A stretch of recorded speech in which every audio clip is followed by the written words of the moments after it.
Hey guys, that's Cooterz, and we're going to take a look at the last two Ascendancies that JUGGS released. It is the Juggernaut and the Ascendant, which is the Scion. So let's jump right into it. So the Juggernaut here, big revamp. Let's look at this. Everyone's like super excited for this one. I'm going to pull up, the old stuff just so we can kind of see just what we are, dealing with here. So I'm going to move my camera here so you guys can kind of read all of it. All right, we have undeniable, plus 1,000 accuracy rating, 1% increased attack speed per 200 accuracy rating, and then it adds 30% increased accuracy rating if you dealt a critical strike in the past 8 seconds, 30% increased damage if you've dealt a critical strike in the past 8 seconds, gain accuracy rating equal to your strength. That's really awesome. Was that anything that was added? I don't think so. No, I think that's totally new. So that's amazing. That's a really good node now, and that's a pretty easy one, 2-pointer. For unstoppable, 10% increased movement speed. Cannot be stunned, so it's like unbreakable. You cannot be slowed below base speed, and movement speed cannot be modified below base value. So that was kind of like unbreakable, and then also I believe it was there was another one that was similar to that. Oh, here it is, unstoppable. So it looks like, yeah, they took the unbreakable node and they moved part of it, the cannot be stunned, to unstoppable. Interesting. And now unbreakable is going to be a little bit different. You can see it there. It's now on the bottom. Unbreakable, 2% of life regen per second, 5% reduced damage taken. Armor received from body armor is doubled. 1.5% of total physical damage prevented from hits in the past 10 seconds is regenerated as life per second. Wow, that's pretty good. I wonder if you can run a Righteous Fire type build with that. Being able to stack a lot of life regen. It's interesting. I don't know why. I don't know if you would really want to start in Berserker for that though. I guess you could. You could and just move it towards Elemental, or not Elementalist. Inquisitor, not Inquisitor. Gosh, I can't think right now. Templar, there you go. All right, let's see. Number 8, unflinching. 30% to gain an endurance charge when you are hit. 25% chance that if you would gain endurance charge, you instead gain up to the max number of endurance charges, and gain an endurance charge every second if you've been hit recently, plus 1 of the max endurance charges. So really good there. Adds a lot to the old unflinching. Adds 2 extra things here, I believe. So that's pretty crazy. That's a lot easier to get endurance charges. Let's take a look at Unrelenting, number 12. 1% additional physical damage reduction per endurance charge. And 8% reduced elemental damage taken at max endurance charges, and 4% to chaos resistance per endurance charge. So it looks like they kind of combined some of the Unrelenting, Unyielding, and changed it slightly as well. And then they have Unyielding up here, which used to be down here, so you have to invest 2 points now to get the Unyielding. You have to go through Unflinching. So 5% increased damage per endurance charge, 5% increased area of effect per endurance charge, 25% chance to gain endurance charge when you stun an enemy, and 10% increased stun duration on enemies per endurance charge. So you used to have Fortify with Unyielding. Now it looks like they totally removed all of the Fortify buffs, which is interesting. Not sure how I like that, but still pretty cool. I guess they're trying to make Slayer the main Fortify focus with their Ascendancy there. So Juggernaut all around looks better to me. Definitely very tanky, and maybe adding more like life regen type options, and definitely the accuracy undeniable.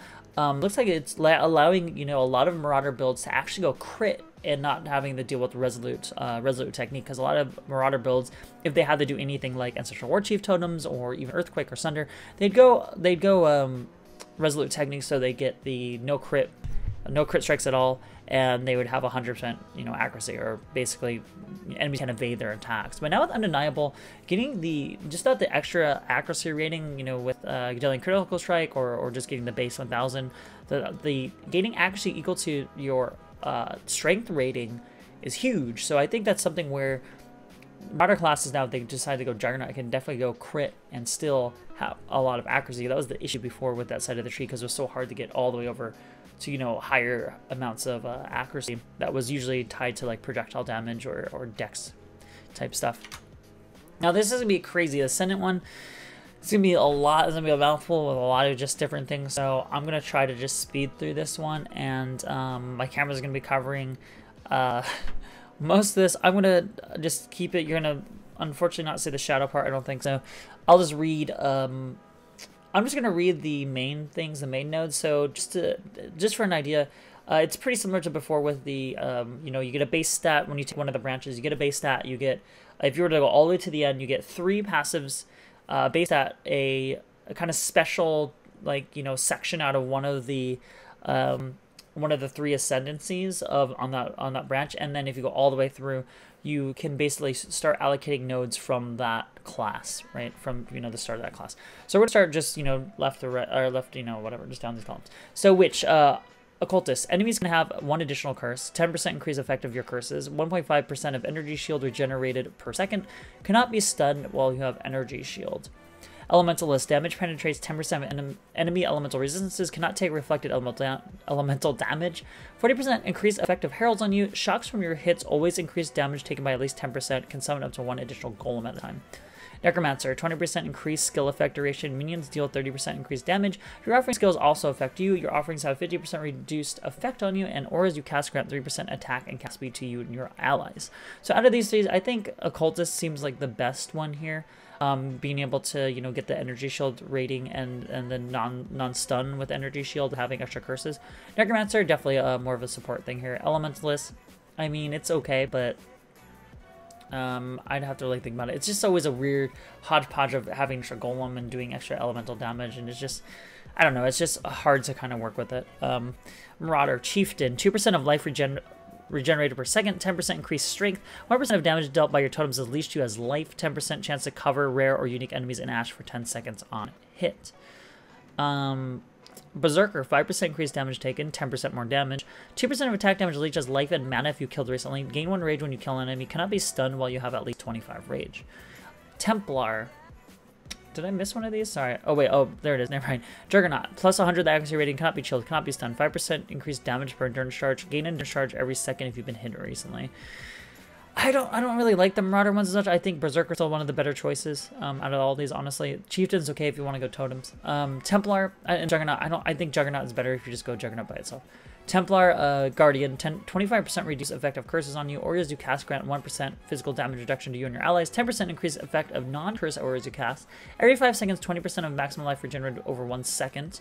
You and your nearby party members share power, frenzy, and endurance charges with each other. So definitely it's still kind of more of a support thing. Inquisitor, 30% chance to crit multi against enemies that are affected by elemental ailments. Damage penetrates 6% of enemy elemental resistances. 10% chance to create consecrated ground when you hit a rare or unique enemy lasting 8 seconds. Immune to elemental ailments while on consecrated ground. Nearby enemies take 10% increase elemental damage. Hierophant, 25% increase max mana. Can have up to 1 additional totem summon at a time. 8% of damage is taken from mana before life. Gain arcane surge when your totems hit an enemy with a spell. 20% increased spell damage when you have arcane surge. Hierophant seems pretty good, but I still think just going mainly Hierophant would be better. But I'd have to really we'd have to really break it down, look at the numbers. Inquisitor's actually not bad. Guardian, again, just mainly support. All right, Shadow, Trickster, always interesting. 15% chance to gain a friendly charge and power charge on kill.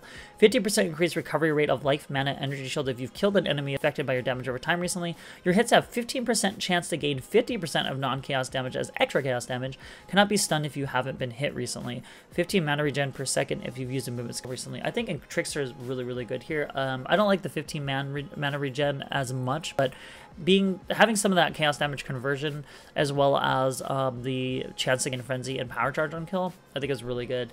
The recovery of life and stuff, I don't know. I think I'd rather still just go Trickster straight up. Assassin, plus 1% the critical strike chance. 10% chance to gain a power charge on critical strike. 40% chance to poison on hit. 10% increase in movement speed if you've killed recently. Damage from your critical strikes cannot be reflected. Saboteur, 30% increased area of effect. Damage penetrates 6% of enemy elemental resistances, 1% life regen per second for each of your mines detonated recently up to 20%, 1% life regen per second for each of your traps triggered recently up to 20%, 25% chance to blind enemies on hit. I don't think Saboteur is really worth getting on if you're going to go like mines or traps. I think you should just go Saboteur instead of going Ascendant, in my opinion. Duelist. Slayer, Culling Strike. So you don't get the 20%, you just get normal 10% Culling Strike. 20% increased damage while leeching. Life leech effects are not rebooted at full life. 20% increased area of effect if you kill recently. Cannot take reflected physical damage. I think with this you can actually go like a decent life leech build Ascendant with Slayer. Champion, 10% chance to fortify on melee hit. Enemies you taunt take 10% increased damage, 25% chance to taunt on hit. Your hits permanently intimidate enemies that are full life. You and your nearby allies have 8% increased movement speed. So kind of a mixture of a support with some extra like survivability with fortify and taunt and stuff. To Gladiator, 50% of block chance applied to spells, plus 30% to max block chance. Attacks have 25% chance to cause bleeding, 10% chance to blind with hits against bleeding enemies, 15% more damage with bleeding. Alright, Assassin. I just read that one. Sorry, Ranger. Okay, this is the last one, I believe. Ranger, Pathfinder. 10% increased movement speed during any flask effect. 10% increased attack speed during any flask effect. Flasks gain 3 charges every 3 seconds. Damage penetrates 6% of enemy elemental resistances. 15% chance for your flasks to not consume charges. That's pretty good. I still think Pathfinder though is best, you know, by itself, but. Raider, 20% increased attack damage, 10% increased movement speed, 4% chance to dodge attacks. You have Onslaught while on full frenzy charges, 10% chance to gain a frenzy charge when you hit a rare or unique enemy. And then Deadeye, 100% increased accuracy rating. Projectiles pierce 2 additional targets. Moving while bleeding doesn't cause you to take extra damage. Projectiles gain damage as they travel further, dealing up to 50% increased damage with hits to targets. Skills fire an additional projectile.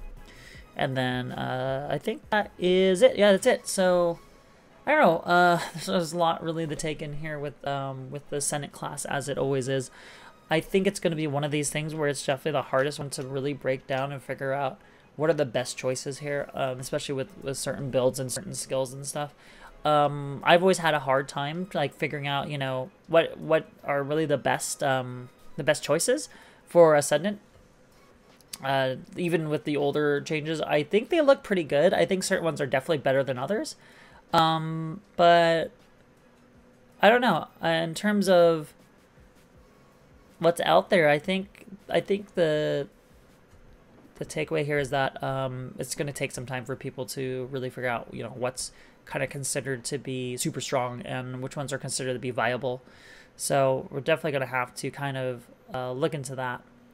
I think that's pretty much it. So, if you guys think there's going to be like a super uber build with Ascendant, let me know in the comments below. If you guys think there's going to be something that's, you know, not as great with them, or you think it's better just going off with the new classes or new Ascendancies before going with the Scion Ascendant, Ascendancy, you know, let me know there. Juggernaut, I think that looks pretty good. So yeah, I think that's pretty much it. Just leave your thoughts in the comments below, like, subscribe, all that kind of stuff. And do remember to do big, do good, and do you, and I'll see you guys in the next video.